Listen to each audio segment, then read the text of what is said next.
Well, here we are again. Welcome to Bulls in Red, your RB Leipzig podcast from Leipzig, at home at Leipzig, and made for you wherever you are on this planet. We're recording this on Thursday after the clash in Stuttgart. So, Richard, how are you tonight?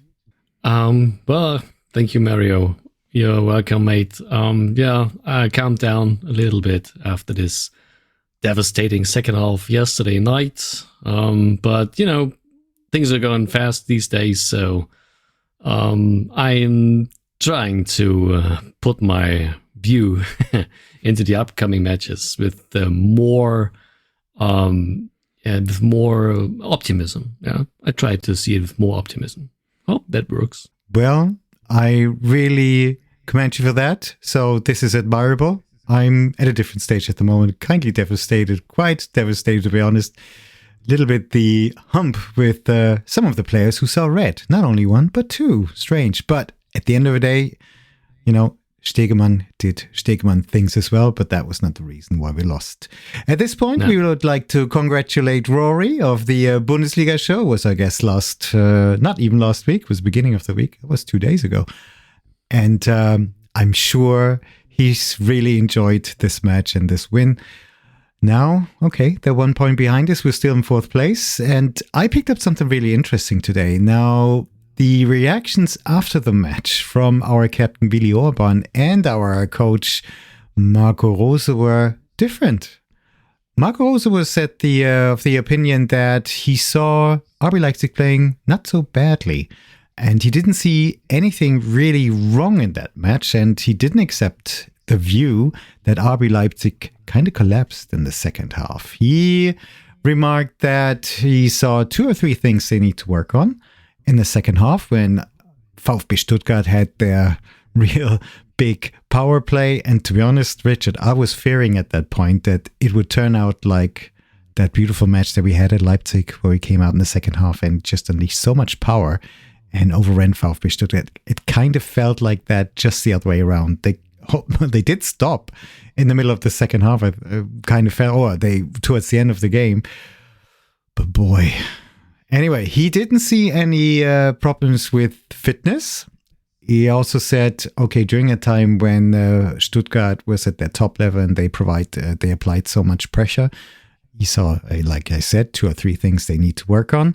However, the reason why RB Leipzig couldn't get the ball was not because they weren't concentrating, we weren't trying. It was just the sheer quality of VfB Stuttgart and that they were really so strong. Now, that means to me, it seems like we hit the ceiling. You know, there's not much more we can actually expect when we play teams at their top level, like München, like Dortmund at the time, and like Stuttgart yesterday. But so, yeah, he's still kind of optimistic in that sense, and he doesn't think that this is really a devastating performance. Okay. Now, Willi Orban was maybe a little bit more honest, and he said, well, to be honest, there are a lot of things that we need to work on if we want to get to a top level like VfB Stuttgart. And what he really noticed is, and pointed out, the squad is so small. You can really tell that by the power and the quality VfB Stuttgart was able to sub in from the bench. And as far as I can recall, it was again that case that we only used 3 subs. Now, Stuttgart used all of the subs, and they brought in quality, power, people who are really fit. So in the view of Willi Orban, fitness is an issue because the roster is not very deep, and the problem is that people have to play a lot of times, and of course they're not going to be fit all the time. And it needs other players. It needs other players to come off the bench and help during the match. But at the moment we're extremely limited. And if you look at our injury list, we got 5 players, and now we got 2 suspended strikers.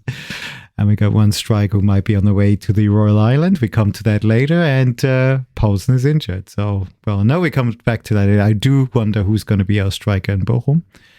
So we have two different views. One is a little bit, if I was in the company, the corporate view and the message to the market, which is a lot more optimistic and ensures that your stocks are still trading well. And the other one is the one of an employee from the inside who just says how it is. So I'll let you make up your own minds. But what was really interesting and suspiciously interesting is that, a couple of weeks ago, Schlager had returned to the squad. And I remember that moment versus Wolfsburg. Okay, we lost that game 5-1. But as soon as he came onto the pitch, it kind of smoothed everything, calmed everything down. And so we're really enjoying some really good performances. And I was at the impression that this would continue. But then, of course, there was this friendly match versus a third-tier team from the Czech Republic, which they beat, but Schlager got a new injury. Still, because there was no communication from the club, I was kind of expected him to come back and even to come back playing versus Stuttgart. Of course, he didn't. He wasn't in the squad. And really interesting interview was made public in the last couple of days. Ralf Rangnick, who of course is the coach or the team chef, as we say, for the Austrian national team, was interviewed, and he kind of mentioned that Schlager's injury might be more serious than RB Leipzig lets on, or everybody lets on. Apparently, Schlager has something called a bone marrow edema, and in order to cure that could take anything from several weeks, 10 to 12 weeks, to 2 years. Schlager had an injury like that in 2020, and he was out for 7 months. So no official communication from RB Leipzig at the moment. This was just what we picked up from this interview with Ralf Rangnick for the Austrian team. And I guess we have to watch this space. Now, if he was out a couple of months, maybe towards the end of the season, he would join Benny Henrichs. And that would just add to the misery that we're going through in this season. So that's about what we heard about Schlager. And of course, I was kind of wondering who's going to be out there in Bochum in regards to strikers, Pausen being injured and our other two heroes being suspended. So I was thinking naturally of Andre Silva, but Andre Silva wasn't in the squad yesterday when we played Stuttgart. And I suspected that he was injured, but then I picked up a message on the Mail Online from 2 days ago, and they actually pointed out that West Ham is targeting him as a winter transfer in terms of loan. They want to loan him out from RB Leipzig. By the way, his contract is still running until summer 2026, so after the summer he's going to his last year without any extension. And I suspect that there are negotiations going on, so he couldn't play. There are more messages on other outlets that point to the fact that Andre Silva might be joining West Ham in the next couple of days. So that would mean he's not available when RB Leipzig's playing Bochum. So I'm kind of wondering who's going to be there in front, but not sure if that makes any difference. So this is just a quick run-up from responses that we had after the match.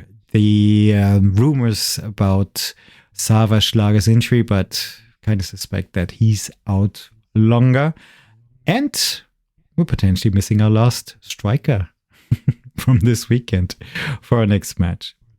So, Richard, let's now turn our attention to the team, which is still in last place, but they won their last game emphatically at home versus St. Pauli.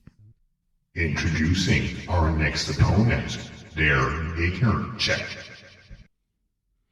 Well, receiving 2 double yellows in the final minutes of the Stuttgart match was, with a grain of irony, very smart, because when your next opponent is the weakest opponent of the whole league, so maybe that lonely goal will do it. It might not be the worst idea to give your top strikers some kind of rest, right? Can I interrupt? But you have to have more than 2 top strikers. I don't know if you want to call Timo back from Tottenham, but we haven't got anybody left. God beware. Excuse me. Well, I watched Bochum played yesterday as well versus St. Pauli, and guess what? They won. You mentioned it. it, and I watched it for the most parts of the game I could watch, and what I saw was just, please, Bochum supporters, if there are any that listen to us, please excuse me, that was just poor. St. Pauli had the way better idea of how to play with the ball, how to handle the ball, how to try to put it in the back of the net. And what Bochum basically did was defending. And when they were not, busy with defending their own goal, they tried to find a way into the opponent's half. But, it took like 5, 6, 10 seconds with no really approach towards the goals from St. Pauli. And then they lost the ball again, and the game started from all over again. So St. Pauli tried to pass the ball and handle the ball and circle it around and put themselves into good positions to maneuver. And they preferred the right-hand side, where they often faced Bernardo and the left one of these 3 Bochum center backs, and he did a good job. I think he was quite busy, but most of the time he handled it well. And then there was the 66th minute. And guess what? St. Pauli was in the attacking zone once again, and they was just about to go for a corner kick, and then they lost somehow the ball, and somehow Bochum managed to just kick it out with a huge switch towards the right hand side, and so all of those St. Pauli players was pretty much out of position and wasn't quick enough to recover the space that they had left open behind their backs. And so Bochum managed to create a nice counterattack over the right-hand side, and then with the crosser and towards the 5-yard, 6-yard box, and then it was the number 33, Philipp Hofmann, who put it into the back of the net remarkably well. It was with his heel, kind of like 1.10 meter, 1.20 meter high. He had his heel, and it was not easy to do, and they executed it really good, I think, and it was hard to score at that point. But it was the only, serious counterattack that they showed. And if you look at the box score, Bochum had 1.7x goals, and St. Pauli only 0.7. And even Bochum had more ball possession over the whole 90 minutes. But just after this go-ahead goal, I said it was in the 66th minute, and after that, Bochum managed to create all the other chances, where St. Pauli even pushed it even harder to try to go for the equalizer. And then there was Prosinski with some nice actions, but was denied finally by Vasil, the St. Pauli goalkeeper, and some other possibilities that could have developed was just poorly bottled by the Bochum's attacking squad. So why I'm talking about all that is that, I don't want to be disrespectful, but we do not have to fear Bochum's attacking unit at all. So besides Philipp Hofmann, who was really good yesterday, and I like what Prosinski did, but he can do it all on his own. He needs some other players to play along with him, and they're altogether the individual quality of this whole Bochum squad is, I don't think it's on Bundesliga level. Although we saw this season earlier in the match week 1 how hard it could be to score against. But it was so hot. Yeah, and it was match week 1, and it's okay. I can agree with that. And Bochum pretty much parked the bus, and they will do it, I think, and they will do it again. Even with Dieter Hecking now on the sideline, they will do it again, because it's just as simple as that. In my opinion, the individual quality is just not good enough to try to play along with the top guns of the league. So that leads me to the question: who Marco Rose is going to send out? Liebe Fußballfans, wir kommen jetzt zu unserer heutigen Mannschaftsaufstellung. And especially after the second half yesterday versus VfB Stuttgart, I think there are 2 truths. First of all, please return to two center backs to a back 4 defense, because obviously 3 center backs did not work. I don't know what his idea was, but it obviously didn't show the effort that he expected. And on the other hand side, it's just not necessary to go out the 3 center backs versus this Bochum attacking unit. So please bring on Gulaschi in goal, Klostermann, Seiwald, Orban, and Raum as our back 4. And then let's try to go with a 3 defensive midfield just to put a little bit more into people into the center, because I think our people, our lads, are so much better individually and winning duels, winning challenges. And from what I've seen from Bochum, at least yesterday, is they're trying everything over their sides, over the sidelines, either right or left, doesn't matter. But they didn't try against St. Pauli to put something into the attacking department between the middle or over the middle. So protect the middle and try to win it for yourself, and just put one more into that unit. So please bring on Kampel, Haidara, and Vermeeren.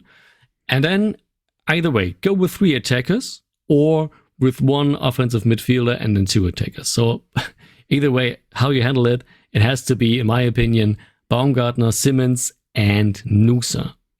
And let that sink in. And if you look on these names, and I got it on my sheet here, and I think this is still an above average Bundesliga squad. So it shouldn't be a problem to get away with 3 points at Bochum. By the way, we need them desperately if we want to keep up with the goals we have just put into all world before the season started. So it's clear and obvious that we want to do the qualification for the UCL once again. And maybe that's what I tried to explain earlier. Maybe 1 goal is enough. And I think Simmons should be good for 1, or Baumgartner. Hopefully. It's unusual starting 11. Who does I leave on the bench, actually? It's Van der Voort, of course. Lucha. Trader, who was playing his very first competitive match on adult level yesterday. Riedle Baku. Yeah, I'm going to skip over that, but you have a point there. Baku. Baku was, I think so yesterday. He wasn't bad, but he wasn't good either. He was like Wolfsburg. Yeah, he was solid. He was like Klostermann. Okay, I don't see anything negative here for Baku, but as we expected it's not an enrichment. It's not it's not a guy that makes our lads better. It's just to put maybe the floor a little bit higher, but nothing for the ceiling. Still better than Lenz, I think. From what I saw. So Baku would be on the bench. Lucha, maybe Elmas. Who's left? Gebel. Yeah. Okay. Yeah. Okay. Under Paulsen is on the way to return, so he is reported to be good to go on Saturday, but not for the starting 11. Okay, so we could actually bring a striker on. Maybe as a wall player in the second half if we need one. That's what we missed versus Stuttgart as well. I think he could have helped us. Okay. But then, 3 youngsters, really youngsters, and 3 senior players. Wow. So we were at the same point as in November, to be honest, and we're only going to see 3 subs again. I talked to one of the RB Leipzig fans around here, and she really got upset about Openda. I know they were really provoked a lot, and Stegemann, wasn't consistent either.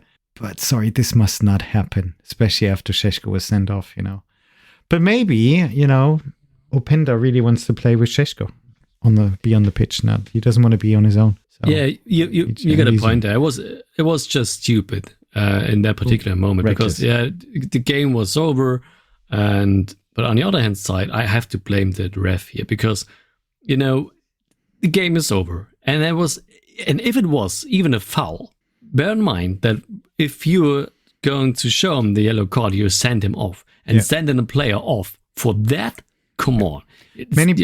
Many people pointed to Undav in similar situations and pointing out that if you apply the same standard, he shouldn't have been on the pitch either. But let's not get into this. So you're looking forward to 3 points. What's your score prediction for Saturday?